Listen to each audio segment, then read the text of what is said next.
All right, well, here we are, episode 3. We're still at this. What's up, Birdman? How you doing, Wheels? Pretty good, man. What do you think about number 3, the trilogy? We're still at this. Yeah, we made it 3 in. This is fantastic. Last episode, we were talking about drinks and stuff, right? Gross drinks, things we didn't like. Decided to get myself a Bud Light Seltzer Lemonade tonight for the episode. Look at you. I got a backup one here, too, in case things go south, but cheers. Cheers, bud. I got the Eagles on. I see you got the Eagles on, signing Gardner Minshew. Don't know anything about the guy except he was a Jacksonville Jaguar, so. Great mustache. He's got the mullet. He's got everything. He's kind of got it all going on. So, if he can win us a Super Bowl, then we good. Here's what it is. It's another competent, I would say competent backup, right? Maybe he can do something. He's still young. I'm not upset that they signed him and they traded for him. They basically traded for him at worst a 4th round pick, I think. No, at worst is 5th. At worst a 5th. That's what I meant. At best a 4th, at worst a 5th, right? No, at worst a 5th, but it was a 6th round pick. Oh, okay, that's what it was. Yeah. So. Yeah. I think. I could be wrong. They've been trashing him all day on Sports Talk. You don't live here. Yeah. But all day they've been trashing him. We're playing Flacco $3.5 million to just be a substitute teacher, bus driver, whatever he is. But anyway, I digress. Episode 3, RankEmz. I think we get 5 followers now, or something like that. So it's it's growing in popularity. Killing it. Totally killing it. I mean, if you can double the amount of likes you get in 1 week, anybody would want that. Yeah. So now we have 5-ish. Little momentum, get the ball rolling. I like it. We'll continue to describe what we do here on RankEmz, right? Birdman from down south, Wheels here from up north. We take a random subject that Birdman throws at me and we rank them, and we see where we agree and disagree, try to have some fun along the way. So. Yep. All right. So I can usually tell from what you're wearing that guess what we're talking about, but I have no idea this time because we both got the Eagles on. I will tell you what. Those out there might not believe this, but we did not talk about this ahead of time. The matching Eagles thing is strictly on coincidence, but it's the beginning of football season, right? So I wanted to make sure we had a topic that at least touched on the NFL, right? So, it's now that time of year when the NFL is really kind of in full swing.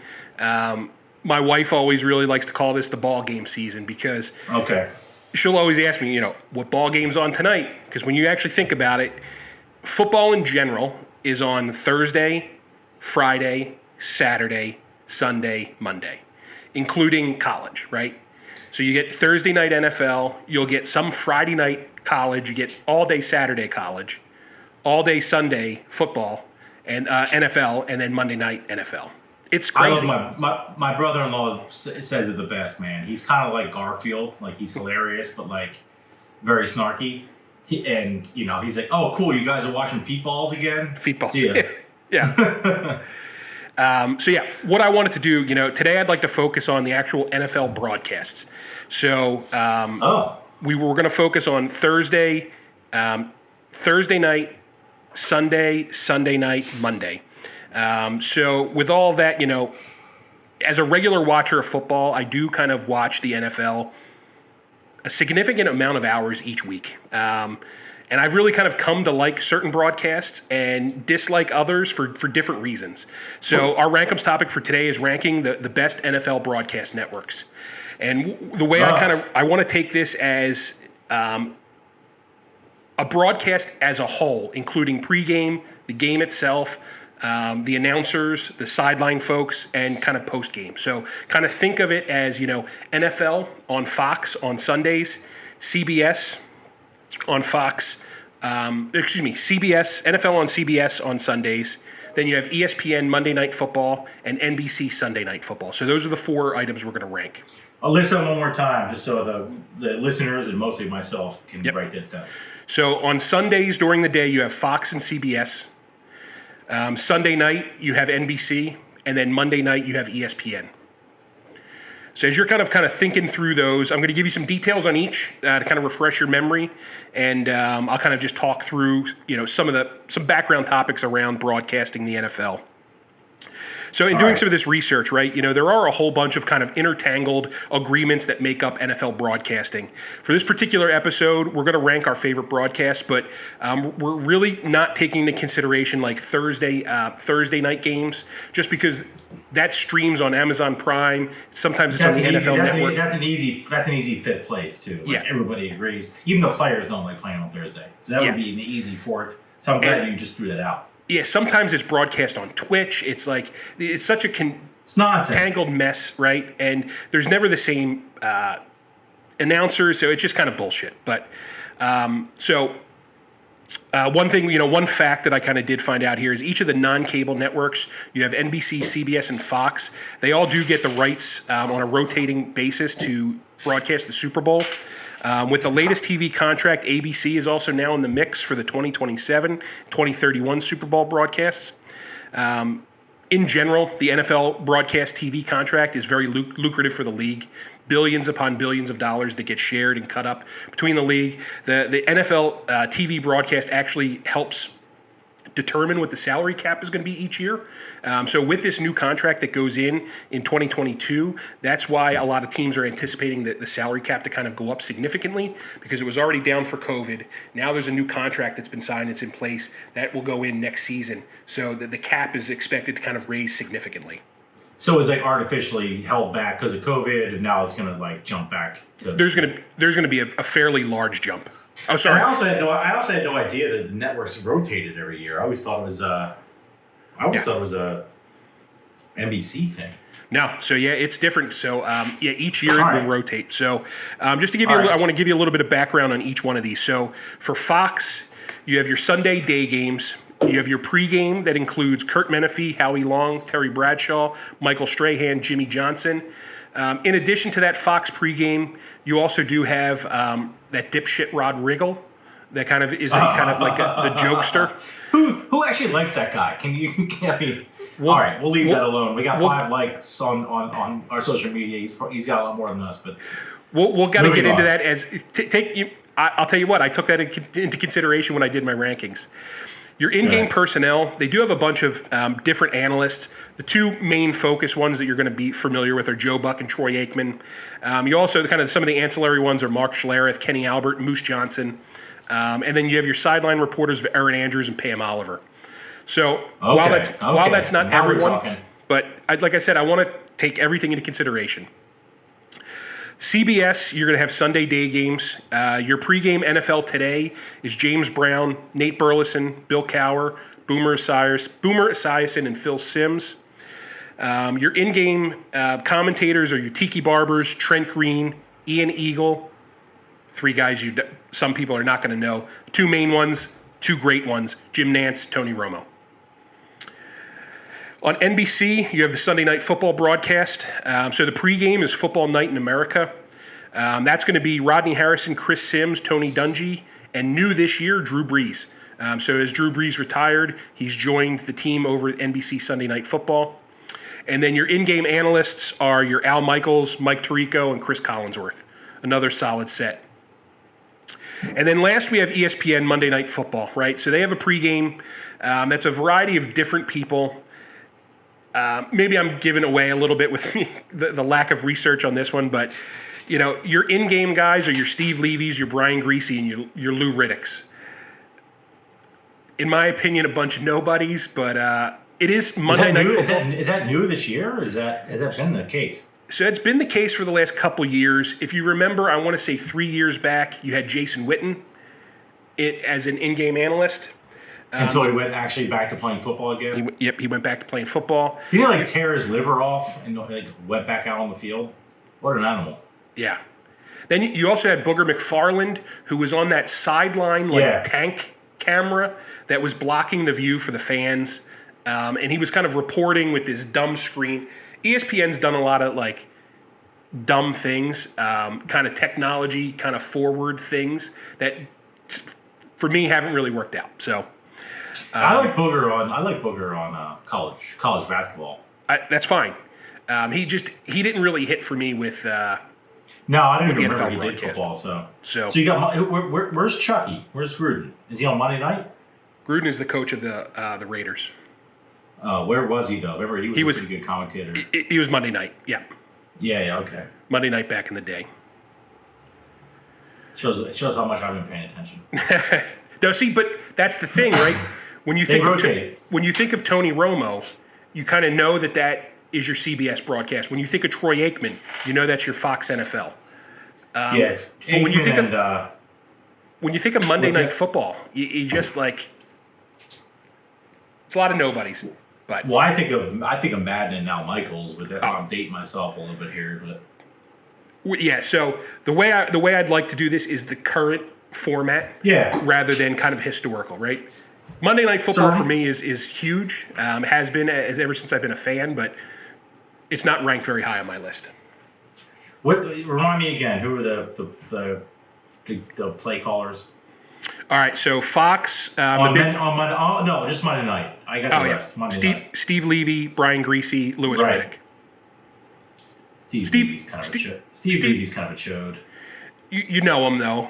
You know the voice, but you just he's a stalwart. Like he's just also a chode. Yeah. And then you got Brian Greasy, who could never be a football player, so yeah, you might as well suck at broadcasting. Okay, all right. I think I got good idea here. So the way I like to do this is toss it to you for your number 4, and then we'll kind of go down the list and get to number 1 here. Oh man, this is gonna be a little bit controversial tonight, I think, Dennis. That's all right. That's all right. I got him. It's boring if we agree, you know. Yeah, and this is a tough one because you usually throw out some stuff that's like obviously shitty, like last episode, right? Jungle Juice, who likes that? So these are all 4 great. You pick the 4 best football. I think, I don't know what you want to call them, but like the best 4 like football presentations that are out there. Yep.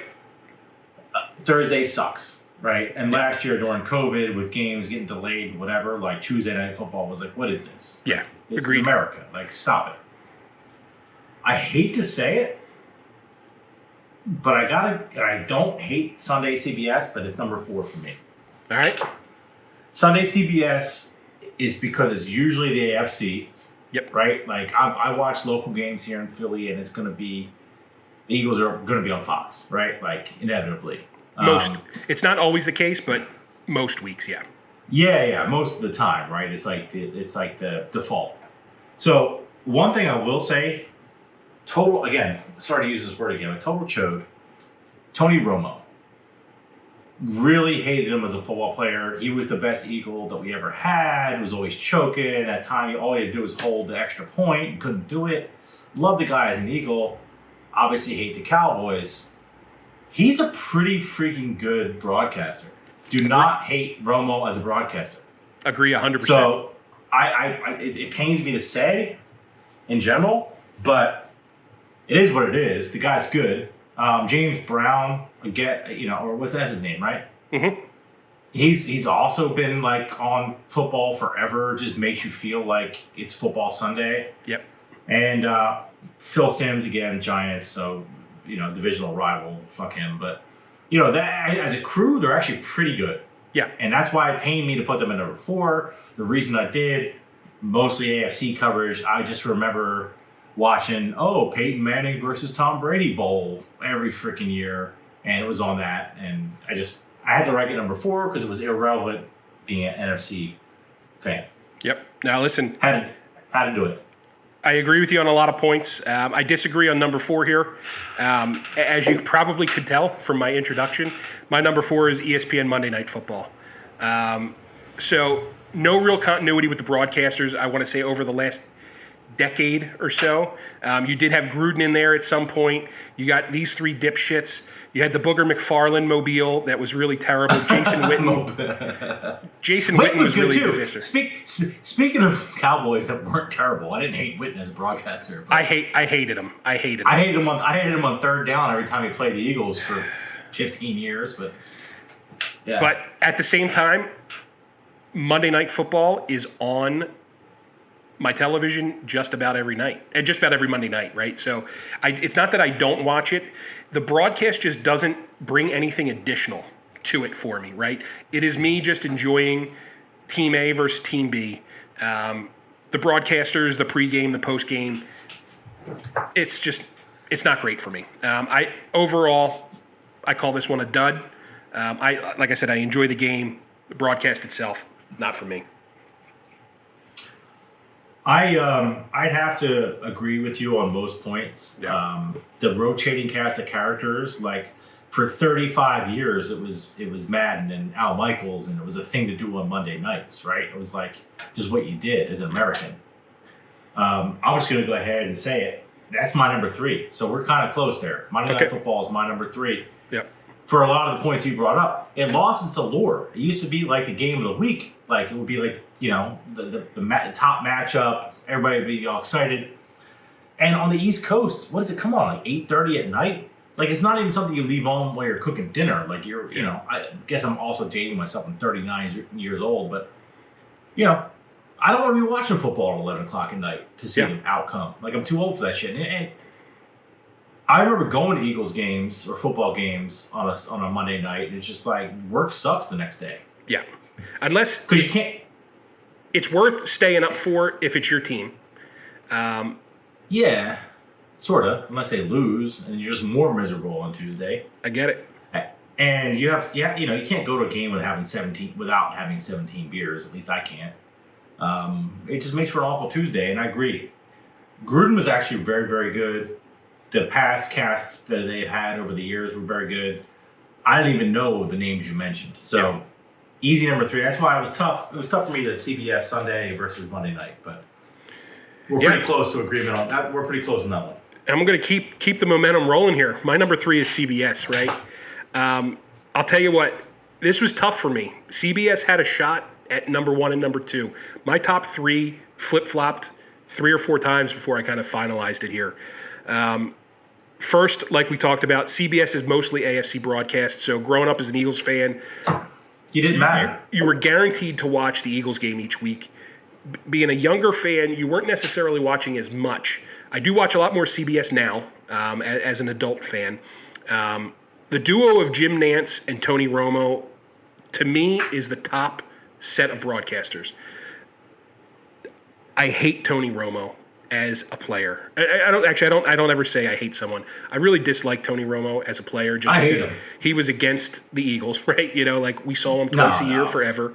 But as an analyst, the way he can break down quarterback play and kind of discuss it, it's really good. I do think their NFL pregame coverage and their pregame is a little bit lacking. I just don't like those guys as some of the other pregame, as much as some of the others. They're still good. They do mesh well together.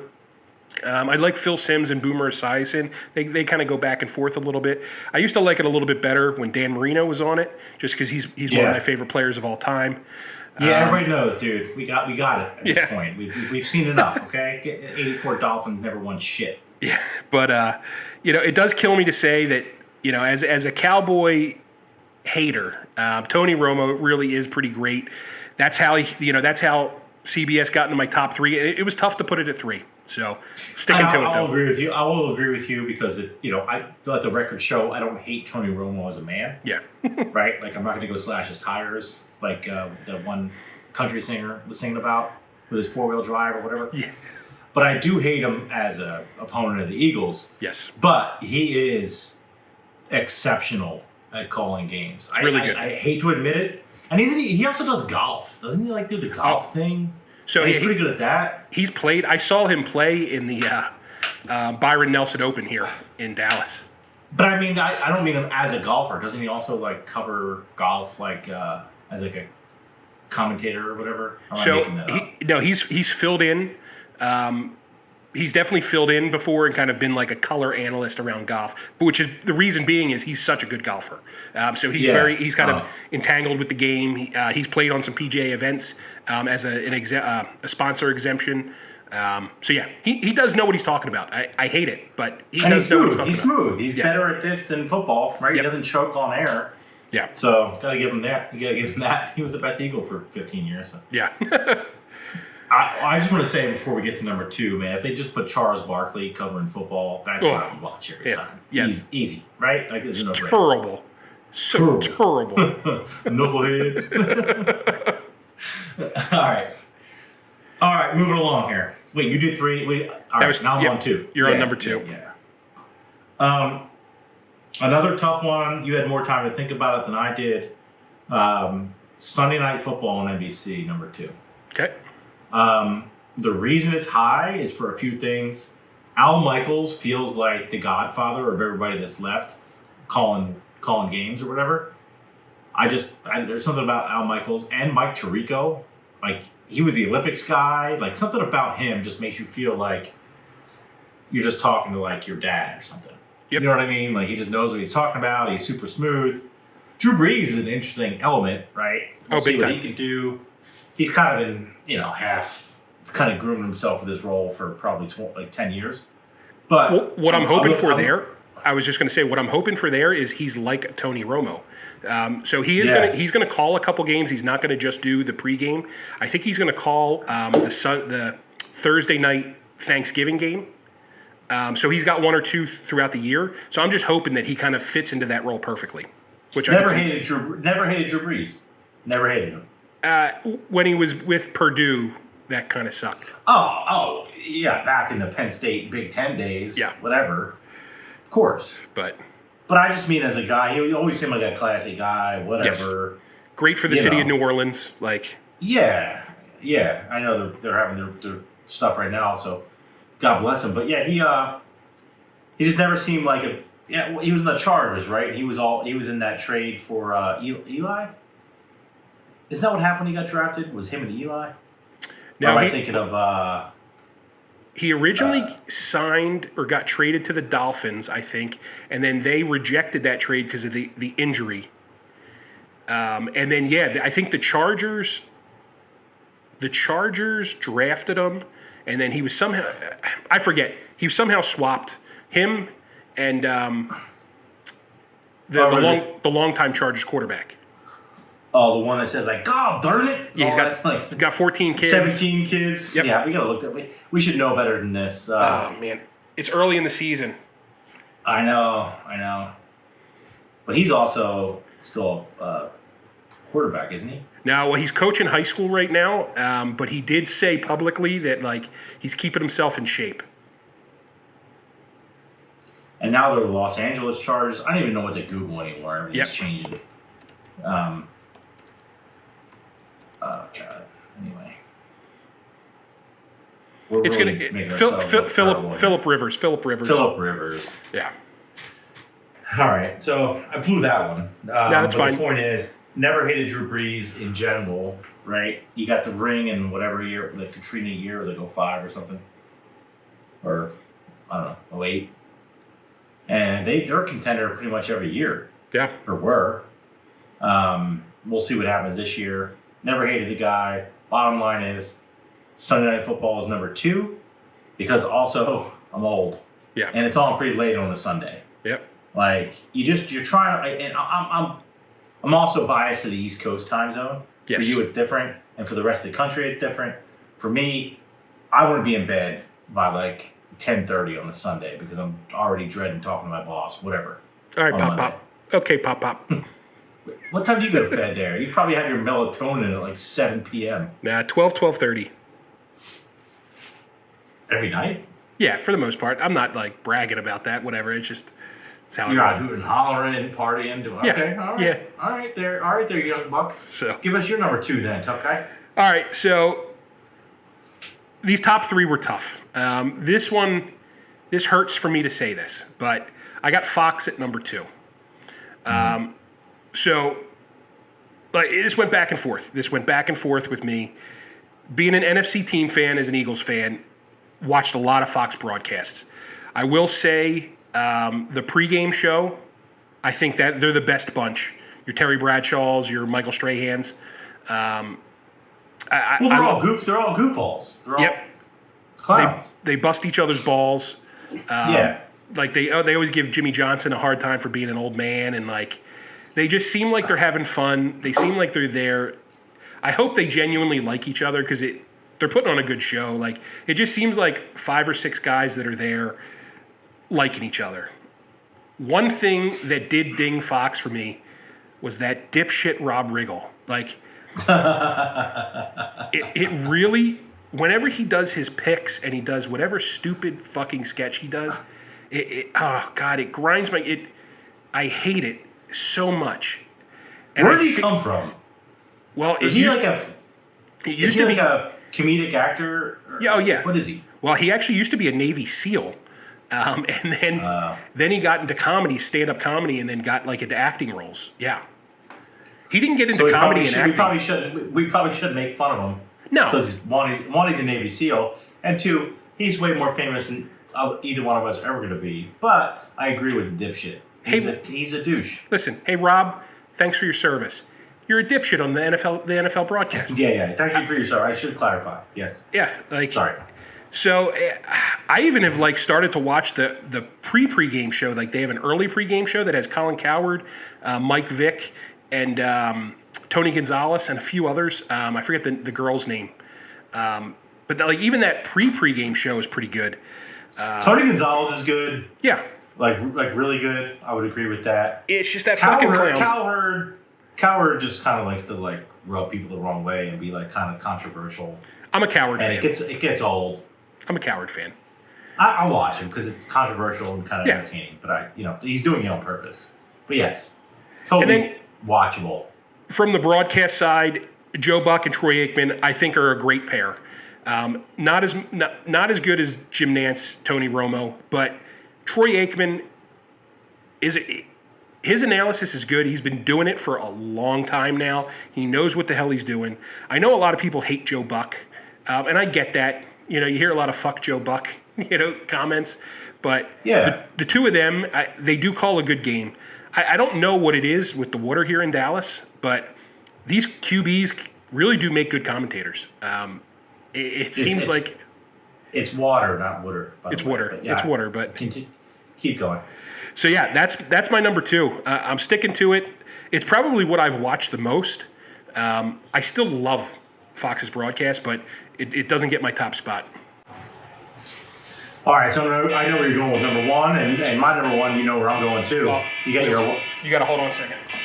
Yeah, were your hard-boiled eggs done? What's going on over there? Is your you got a turkey in the oven? What's happening? Dude, I don't know. That's embarrassing. That's all good. We were talking about Navy SEALs, and they had like the sonar go off. So everything okay over there? Wasn't an actual hunt for the Red October, or no. We'll have to get Mike to try to cut that out. Nah, well, let's roll with it. Yeah. His name is Smitty. So moving on to number one, which was your number two. Yeah. Sunday Fox. And I think a lot of the points that you made are exactly why I'm putting him at number one. Eagles always, right? You can get used to anybody if your team is playing, right? Yes. And especially in years where the Eagles are actually like good at football. Those were cool. Those were the days. Yep. Joe Buck, everybody knows it. He's a peckerhead. Like the only reason he's a commentator is because his dad was, right? Everybody says that, but he's good at it. He's decent at it. Everybody you talk to is like, oh, he hates on our team. He hates our team. He hates this city. He hates that city. We feel it locally just because we're homers. But I think he's equal opportunity. He just hates on he just is that guy in every city he goes to. Yeah. Agreed. Right? So in his defense, he's, at least consistent, which is what you want out of a commentator. Aikman, speaking of fucking Dallas Cowboys, let's just not mix words here. Mince words, whatever that saying is, I don't know. Fuck the Cowboys. Yep. But this dude has been at it a long time. I was thinking he was concussed so many times by, Eagles safeties that he couldn't be out there calling games. He is very, very good. Other NFC rivals that I hate, the New York Giants. Michael Strahan. Yeah. Unbelievable. He's got a freaking, he's in a daytime show or whatever it is. Yeah. The not the Today Show. Good Morning America. Whatever. Yeah. He's obviously put together, right? Yeah. Howie, kind of a doofus, but a likable one. Yeah. Terry Bradshaw, same deal. And the fact they can all make fun of Jimmy Johnson. Yeah. And you nailed it, man. It doesn't seem like they're at work. Yeah, exactly. It seems like they're standing around busting each other's chops, talking about footballs. They'll toss the football around if they're like breaking down a play or something. It's kind of great. And does Jimmy Johnson have real hair, or is that just like the best wig I've ever seen? I think it's real. Honestly, if I look like him at 97 or whatever he is, I'll be praising the Lord. Yeah. There's nothing I can say. I want to not like it for all those reasons, but I can't because of all those reasons. Yeah. So number one, Sunday Fox for me, man.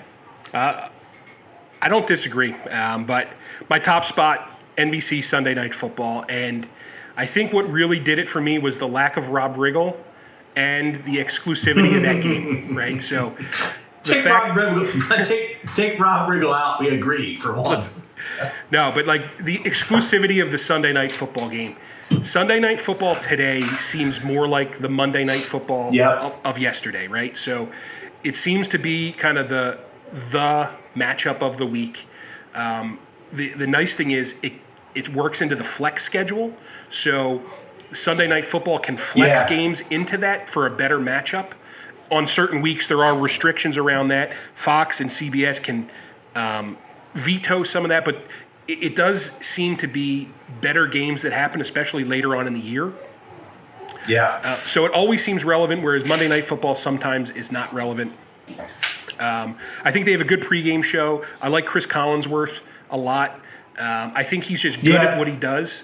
A little bit of a pecker, but a total. He looks like the head of a penis, but I totally agree with you. I like his commentary. Al Michaels is great. Collinsworth's son does some like sideline stuff and post game stuff. He's pretty good. It's just a very likable kind of group of people. Al Michaels, I have a note here. Class act, comforting voice. You know when you hear Al Michaels, you know it's football. And it feels more exciting than a normal 1 or 4 p.m. afternoon game. So and that's why. Even the you're exactly. like, okay, here we go. It's football night in America. As soon as that 4 o'clock game is over, I instantly flip to NBC just to get ready for like the Sunday Night Football game. So that's my top spot. Like I said, it's a little bit of that exclusivity and the Rob Riggle factor really kind of pushed Fox from 1 into 2. Who would have thought Rob Riggle blew it again? He really blew it for everyone at Fox. You blew Rob, it. Okay? Rob, thank you for your service, but you blew it. You blew it. We're actually closer on this 4 than we had 3 and 4 flip flop and 1 and 2 flip flop. This is probably the closest agreement we've been in yet. Yeah, not bad. Some disagreement, but at the same time, I feel like we were on the same page for most of it. Which one's Erin Andrews on? Because I always found her pretty. I thought she was on ESPN. Probably. Yeah. So one other quick thing, just before we kind of wrap up, we are kind of right in the middle of the heat of the football season. So we're not going to know by the time this comes out kind of what the standings are yet. But if you had to pick your NFC winner, your AFC winner, so pick the Super Bowl matchup and then pick a Super Bowl winner. Who do you have? Oh man, throw me in a spot here. Can you go first while I think about it? I'll go first. So I think a little bit of a curveball coming out of the AFC, and maybe I'm just buying into the hype, but this one's for our buddy Dano. I'm going to take the Cleveland Browns to come out of the AFC. I'm going to take the Cleveland Browns to make it to the Super Bowl this year. I mean, I see no reason why you would bet against the Chiefs. Okay, yeah. I get that. I mean, they were right. They were in the Super Bowl anyway. They were dominant. Nothing's changed. I'm going Chiefs in the AFC. All right. In the NFC, I think revenge is a very powerful thing. And I think that Aaron Rodgers is going to come out having not necessarily an MVP season, but an MVP type season, and put the Packers into the Super Bowl again this year. I was thinking Packers, but like the fact that he had the MVP season was the only reason they were there where they were last year.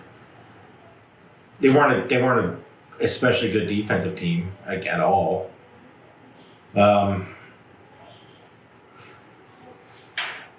This is a total cop out, but I'm going with the rematch.